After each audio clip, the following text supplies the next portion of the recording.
So Godzilla Minus One, it's already out in Japan. It's going to be out in the U.S. theaters this week.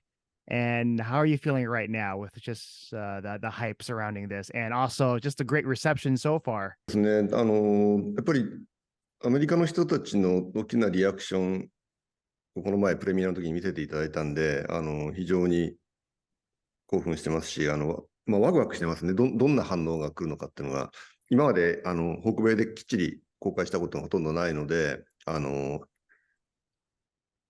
今回どんなリアクションがあるのかなっていうのが非常に興味深いです。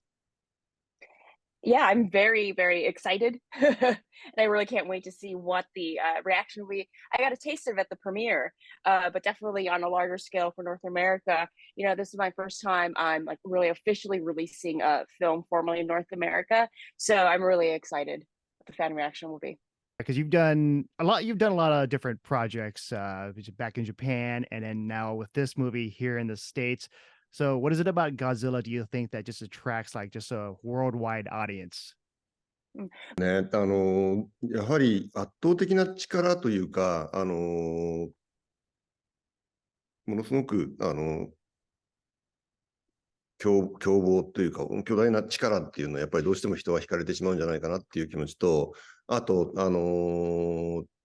いろんなメタファー、戦争のメタファーであったり、核兵器のメタファーであったり、そういう、実は単純にモンスターの映画ではなくて、奥深い部分っていうのがゴジラは秘めてると思うんですけど、そういう部分がいろんな人たちの心に響くんではないかなというふうに思ってますけど。Yeah, so I think one is that Godzilla always has overwhelming power, and I think people just have this natural instinct to be drawn to undeniable power. So I think that's one. But also, Godzilla has been a metaphor in the past for war, a nuclear weapon.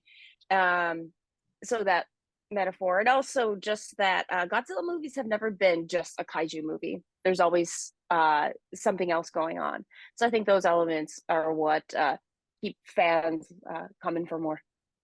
Oh yeah. And throughout the decades, Godzilla, there's been so many different iterations. Like let's say in the States, we have just Godzilla fighting all types, even King Kong. And then in Japan, also King Kong too, but then Ghidorah. And sometimes it can get silly, but then the very first movie, it's very serious, and it also has the metaphor for nuclear weapons. So for you, what attracted you to do like a Godzilla film where it's kind of like the first film where it's serious, it deals with nuclear weapons, and then Godzilla is just the bad guy? ずいぶん前からゴジラ映画を作りたいなと思ってて、で、その時決めたのは、とにかく恐ろしいゴジラを作るっていうことを、すごく願っていて、一番恐ろしいゴジラを作るにはどうすればいいんだろうかっていうふうに思ったときに、今回のような舞台設定とか、今回のようなゴジラが生まれたという感じです。そうですね。ゴジラは非常にいろんなタイプを受け入れてくれる非常に懐の深い IP だと思いますけど、その中でもやっぱり僕はずっと初代がすごく好きで、やっぱり初代に近いものを作りたいなっていうふうに思ったのが、一番今回のタイプのゴジラを選んだ理由ですけど。So from when I started being a director, I've always wanted to do a Godzilla movie, and I've always wanted to create a ferocious Godzilla, which then would lead me to ask, okay, what and how makes Godzilla so ferocious? And also, on top of that, the setting was also an unkind setting to add to the story. And yeah, so Godzilla is a great IP, which people have come up with so many more variations, but I wanted to have a Godzilla close to the 1954 first Godzilla movie. Oh yeah, and this Godzilla is very menacing, and I'm scared when I see the Godzilla on the screen. And for this one, the atomic breath, because before, like you said, atomic breath, but this one has more damage, and there's like the explosion. And so, what was the idea behind that one? ちょっと最近ゴジラが核兵器のメタファーだっていうことが少し忘れられつつあって、特に日本では、ゴジラ、核の申し子だよっていうことが、少しみんながおざなりにしてる感じがあったんで、ゴジラっていうのは核兵器のメタファーでもあるってことを、少し分かりやすく表現したいなと思って、ゴジラがビームを吐いたら、核爆発のような爆発が起こるし、黒い雨も降ってくるっていう、核のメタファーである部分っていうのを強調したかったからです。Yeah, so I felt that these days people have been forgetting that one of Godzilla's original metaphors was to represent nuclear weapons, and I wanted to make that very obvious. So that's why you have the cloud, and then followed by the black rain. So I wanted to bring that metaphor back into focus again. For this, the human story, I would feel like that's another focus, and just dealing with the aftermath of World War II.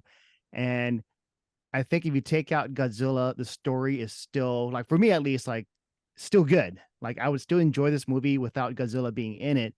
So was that like a conscious effort for you in crafting the story like that? という存在を際立たせるために、極力人間に感情移入してほしかったんですね。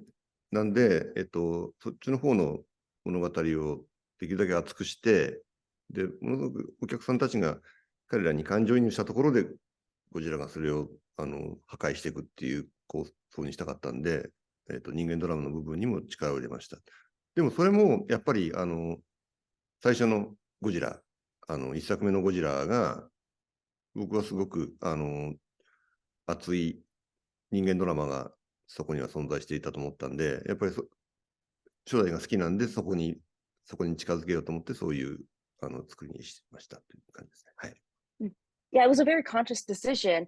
And I felt that the existence of Godzilla is emphasized by the human story and by the audience connecting to the humans and experiencing the fear of Godzilla through the characters we've connected with.